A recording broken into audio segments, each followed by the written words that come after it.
ఏపీలో యూరియా కొరత లేదని వైసీపీ నేతలు కావాలనే కృత్రిమ కొరత సృష్టిస్తున్నారని ఆరోపించారు. టీడీపీ రాష్ట్ర అధికార ప్రతినిధి ఎస్వీఎన్ వర్మ కాకినాడ జిల్లా పిఠాపురంలో సమావేశం నిర్వహించారు. జిల్లాకు అవసరమైన దానికంటే ఎక్కువగానే యూరియా సరఫరా చేసినట్లు చెప్పారు. వైసీపీ హయాంలోనే పూర్తి స్థాయిలో యూరియా సరఫరా చేయలేదని విమర్శలు గుప్పించారు. నిజంగా యూరియా కొరత ఉంటే అసెంబ్లీకి వచ్చి మాట్లాడాలని జగన్కు సవాల్ విసిరారు. యూరియా లేదు, ఎక్కడ లేదో చెప్పు జగన్మోహన్ రెడ్డి. యూరియా 10 నిమిషాల్లో మీ దగ్గర ఉంటుంది. టన్నులు యూరియా ఉంది.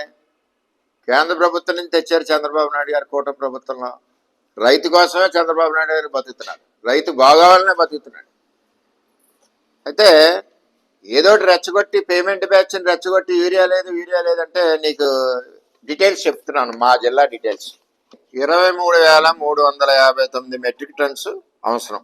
19,385 మెట్రిక్ టన్స్ డిస్పాచెస్ అవని సొసైటీలకి మరి షాపులకి ఇచ్చాం. 18,000 మంది రైతులకి వెళ్ళిపోయింది. 18,116 మెట్రిక్ టన్నులు రైతులకి పొలాలకు వెళ్ళిపోయింది. ఇంకా 1,267 మెట్రిక్ టన్నులు సొసైటీల్లో కానీ ఎరువుల షాపుల్లో కానీ స్టాక్ ఉంది. ఇంకా 1,800 మెట్రిక్ టన్నులు ఇస్తే